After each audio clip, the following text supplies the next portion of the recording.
Good morning and good afternoon, and welcome to our conversation today on RAN optimization. We're talking today to Stephen Howell, the General Manager in the Wireless Network Engineering Department at Telstra, where he works on RAN optimization. Stephen, thanks for being with us today. Yeah, good morning, good afternoon, Monica. Good to be here. Thank you so much. And Stephen works on RAN optimization, different aspects in the RAN.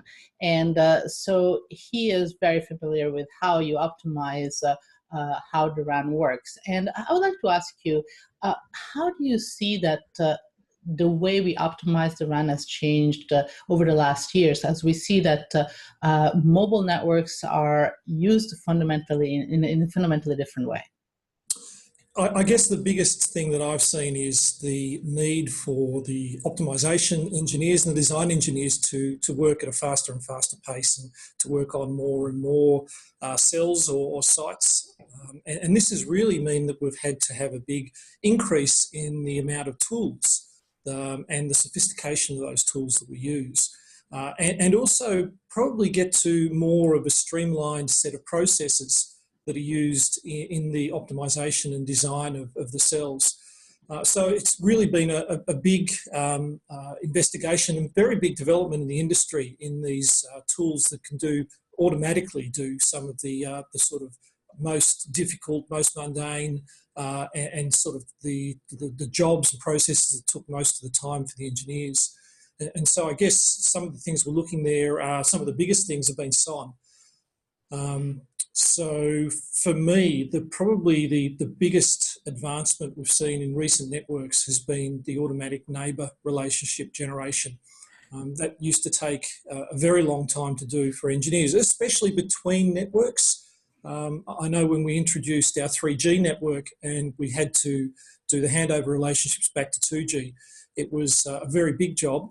We, in fact, generated a tool ourselves, which did a bit of the work offline.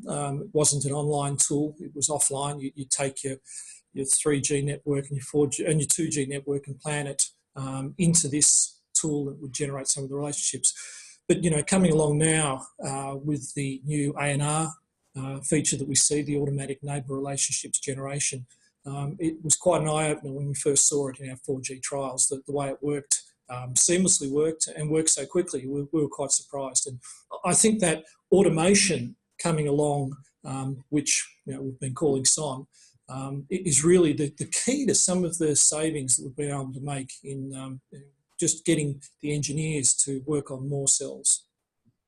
Now, when you do automation, there's clear benefits because it reduces the amount of time you spend doing, as you say, mundane tasks. But at the same time, you have to give up some of the control that, as a mobile operator, you've been accustomed to. Is that a difficult thing to do? Oh, yeah, absolutely. One of the things that Telstra's been very successful with is having a very high-performing, very robust network. We pride ourselves on having the best network in Australia, and we really don't like giving up the control at all. But when you look at and test these tools, and going back to ANR, we were just surprised at how well it did its job.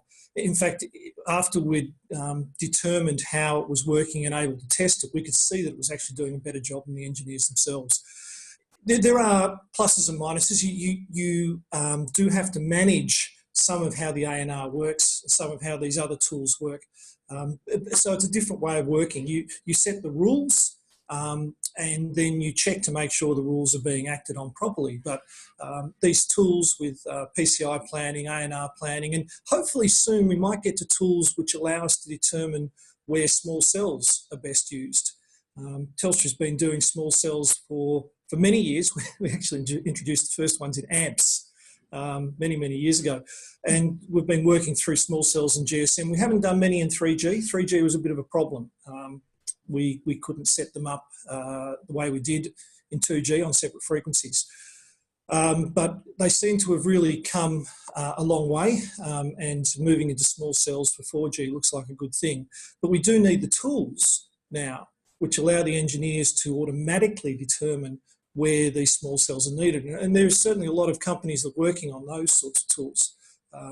But if we have, thousands upon thousands of small cells going out in the future, it really becomes a bit of a nightmare to try and get an engineer to choose the locations for all of those small cells, and to go through and having to optimise the traffic demand versus the location, and then work out the handover criteria and parameters that are going to be needed for those small cells. So we do need to automate that area, and there's certainly work going on looking at that, although I don't think we're quite there yet. These tools are not quite mature.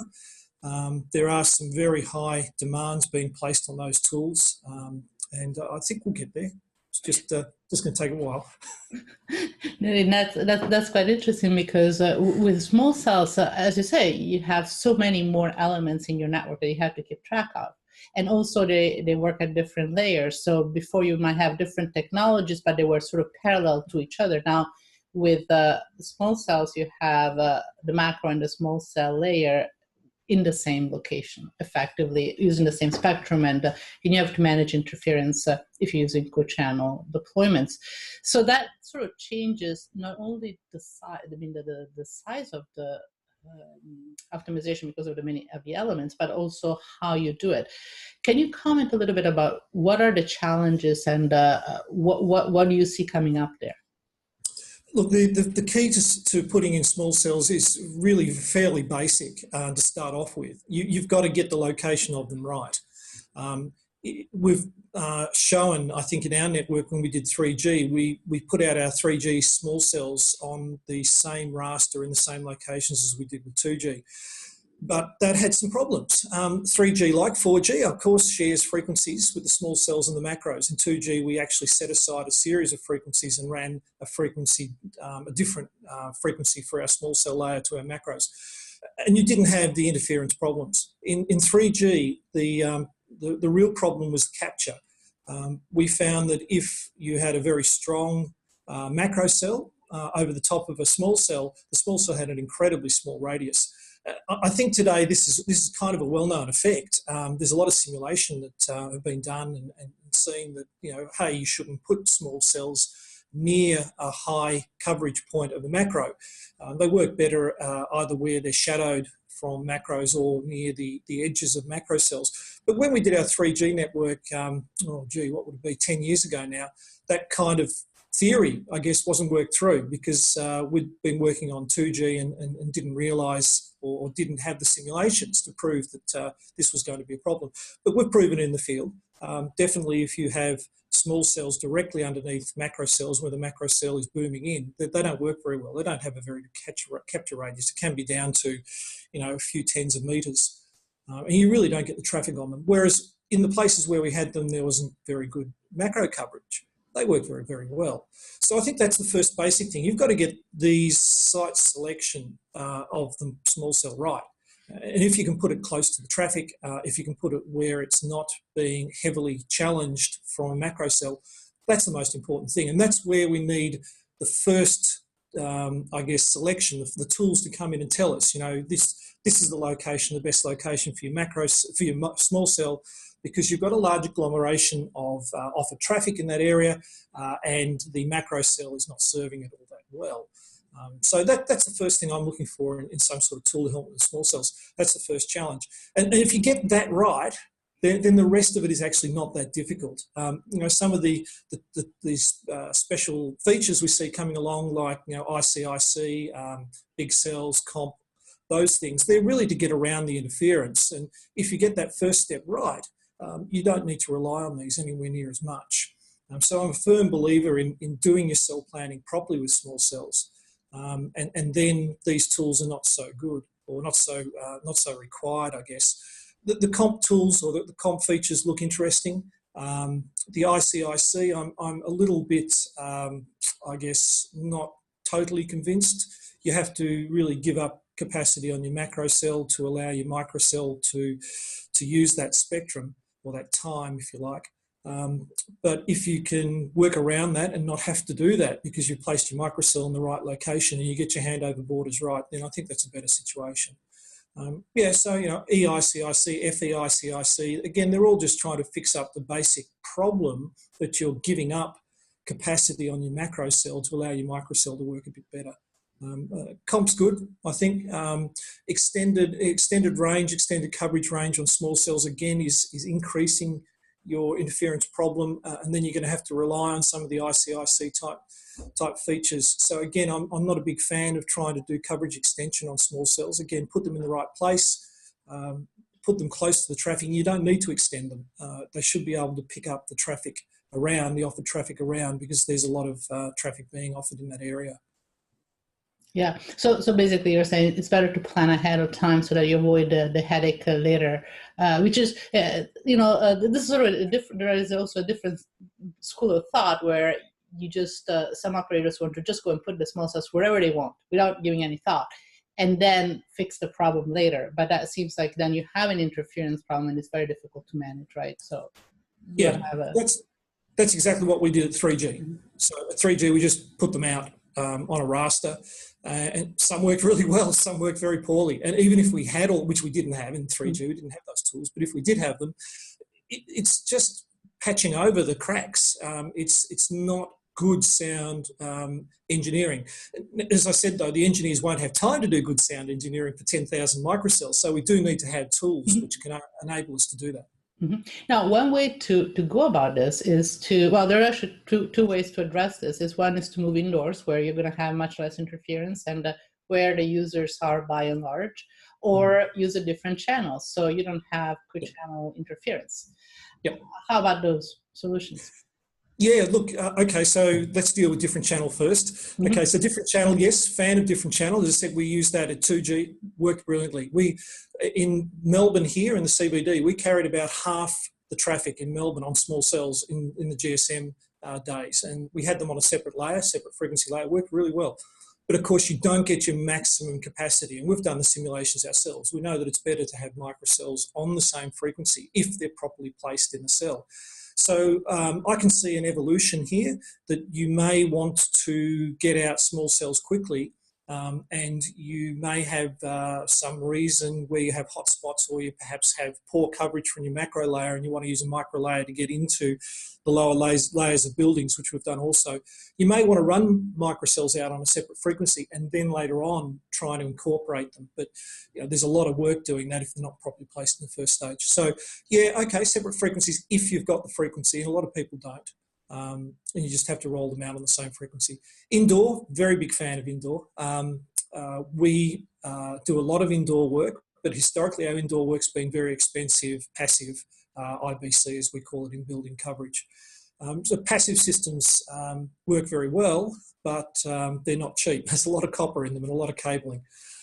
I'm very keen to see these new Pico cells that are coming out from the vendors being used, and they seem to be a good solution. They're cheap.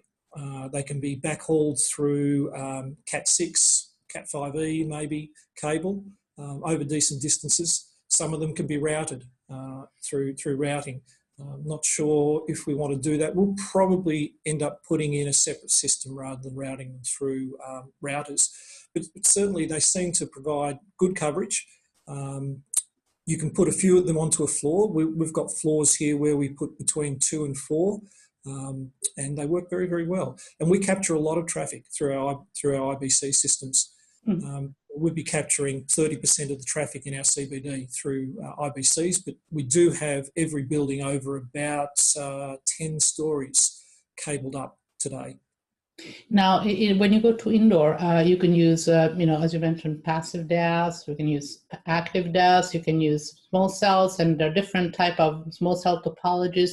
Do you have any preference in terms of different locations and different systems? Yeah, we've done a lot of work looking at what we should be doing in different size locations. Historically, we've done passive DAS in standard high-rise buildings. Active DAS we've mainly used in situations like stadiums, really to get around the cable run. So where you've got a large cable run from perhaps one centralised equipment room, you really need to run it through the optic fibre to do the active DAS, otherwise you just have too many losses. So both of those work very well. You know, they've been with us for, I don't know, 20 years or something, a long, long time. But I'm very hopeful that the pico cell, the small cells, are now going to take over from those because the cabling is significantly cheaper. I mean, it's an order of magnitude anyway, at least, different in cabling costs. We've done a few now with the small cells. We've had a look at some of the new systems coming out and done some trials of those. It's early stages for us. We haven't really had a big rollout of the small pico cells yet, but they seem to offer the economic benefits and the opportunity to perhaps use existing cabling. And that would be a big one. If you don't have to punch through concrete floors and then go back and fix up the holes with all the fire rating and things you need to do, you can save a lot of money by reusing this existing Cat6 cabling in the buildings.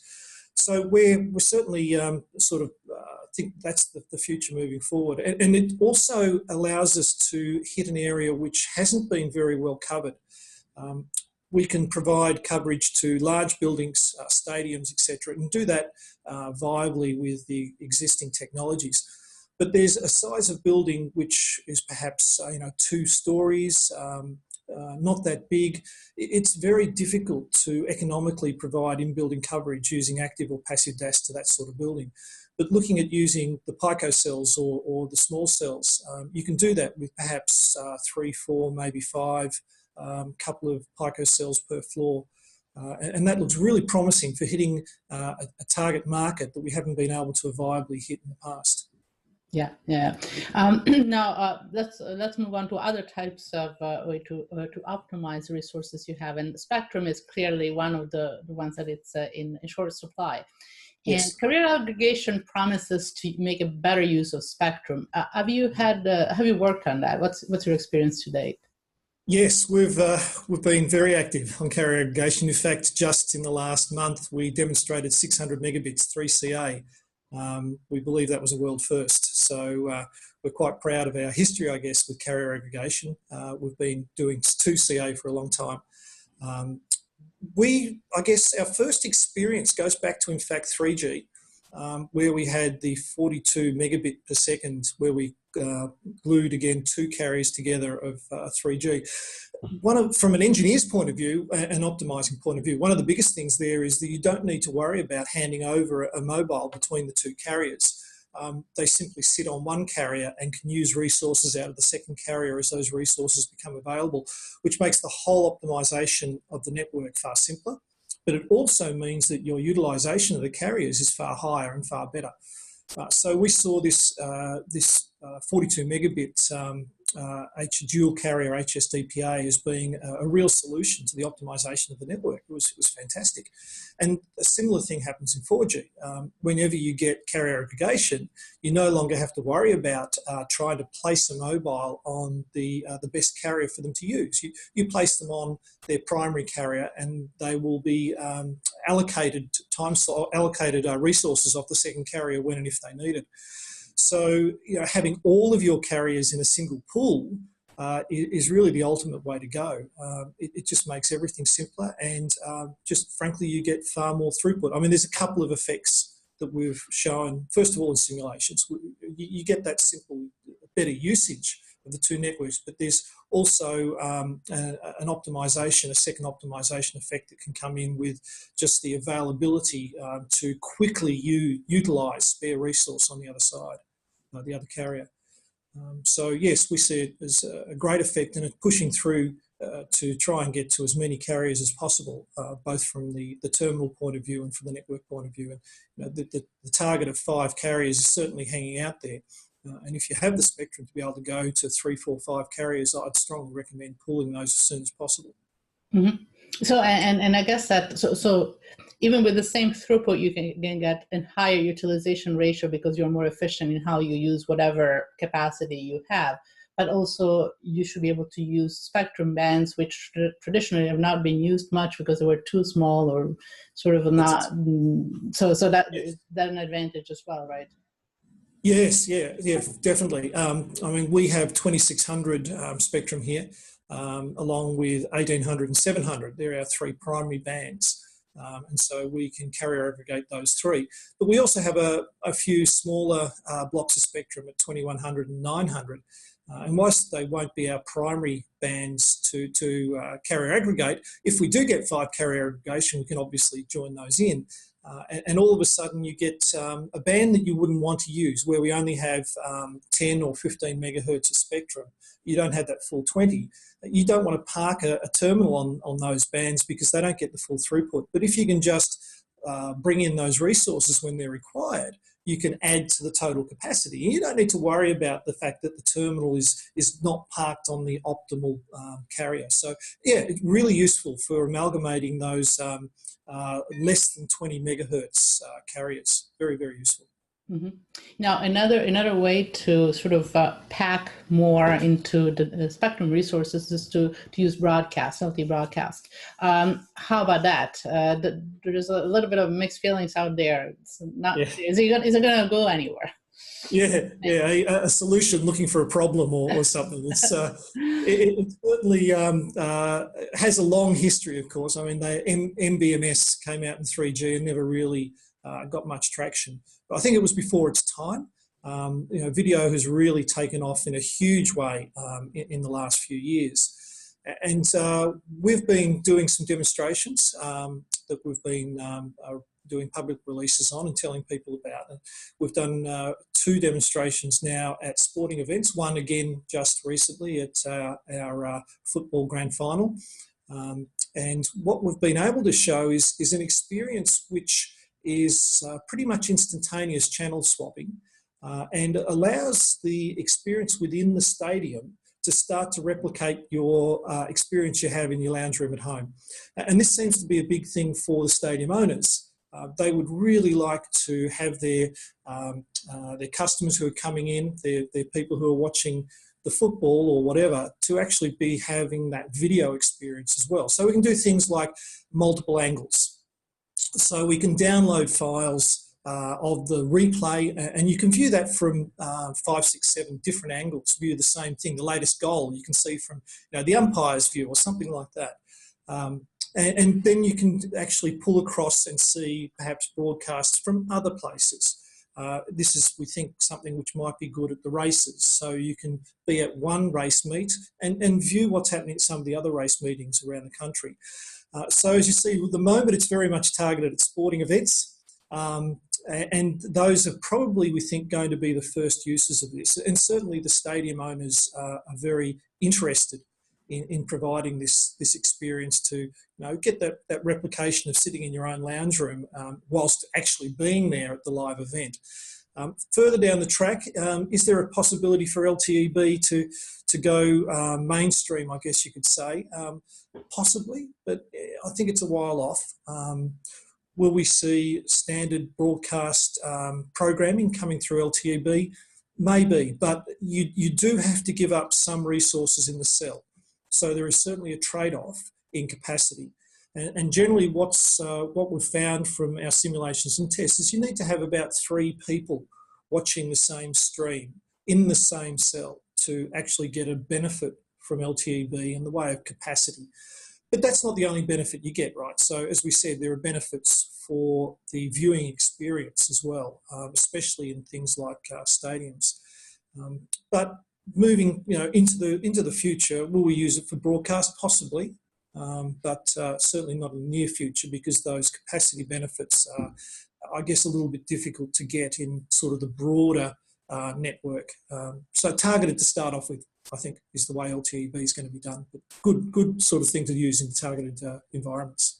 Yeah, I mean, it seems like it's a perfect type of environment because you have very dense usage and a common interest in a game, a sport, or whatever. So it's clear that it's really compelling. So yeah. Let's go through. So one of the new things is this incredible amount of video that we consume. But moving forward, what we're going to see is with IoT, it's a sort of like a challenge at the other end, where you have probably a huge number of devices, and many of them will actually use very little data. So it's like the opposite of video. And so it's an entirely new challenge again. How do you see addressing that challenge moving forward? Yeah, it's certainly the hot topic at the moment. We know that there's just been the great decision from 3GPP to move forward with an IoT standard. We've just seen that in the last few weeks. It's fantastic to see 3GPP land with a solution and able to move forward, because there's certainly some challenges to 3GPP at the moment. We've seen those trying to get a foothold in, and it's great to see it being pushed, the whole industry being pushed in this space. They are talking about it. Cisco the other day came out and were talking about it being bigger than the internet. I don't know whether that's just trying to talk it up, but certainly the potential's there. I see it as being a very interesting, a wonderful chance to get things talking to each other and online. For us in Telstra, it is a potential opportunity, obviously, and something that we're very keen to follow through. We are putting our toe in the water with it at the moment, having a look at it. I think the first opportunities are going to be in metering in Australia. We've seen the Victorian government come out with the mandate for electricity meters. The rest of the country may follow, we're not quite sure.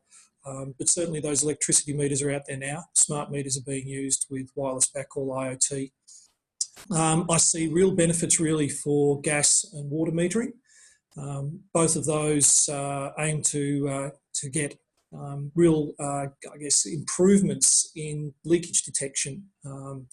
This is one of the things I think that you don't often hear about, but it's not just reading the meters, it's determining if a particular line has a leak, and you can therefore target where your repair crews go to fix it. And it's those sort of underlying almost data mining type things that are really going to be some of the great benefits that come out. So I think, yes, in the next perhaps 2-3 years, we're going to see metering kick off first of all. And then there are some, again, some fairly obvious things, I think, where we'd be changing out some of the ageing SCADA systems that are around. I know that we're looking at some of the systems that are sitting on dial-up networks today. With us moving to our NBN, the dial-up type services are becoming less, and we need to move them somewhere. And it certainly makes more sense to be able to put them on radio, where you can pre-configure some sort of system and just roll it into the field already pre-configured. So I think IoT is going to make steps along the way. Might be a while before we have every pet with its own little tracking device. So certainly that's an interesting idea. Mm-hmm. Well, okay. Now, in closing, anything new? What is the next thing you're working on? What the next thing will change the way you optimize your network? I guess we've kind of covered the big ones for me. Small cells is certainly a great area. IoT is the one which is up and coming. And of course, the move into 5G, I guess, is the unknown territory for the 3GPP networks. And moving into 5G really means moving into higher frequencies. And I guess that's a brave new world for a lot of radio engineers who are used to the sort of sub 3 gig. So I think for us, that's going to be where the major learning is going to be. What does 20, 30, even 75, 90 gig mean to this industry? Promises great things if we can get it right. So I think that's probably the big area and the big learnings that are going to be taken over the next 5 years as we move into the 5G world. Yeah, I think it's going to be quite exciting. It's just like a whole new frontier there. Well, Stephen, thank you so much for sharing your views with us today. Thanks, Monica. Thank you. And this conversation was part of a report on RAN optimization from Sense of Feeling in collaboration with RCR Wireless News that you can download. Thank you all very much for attending.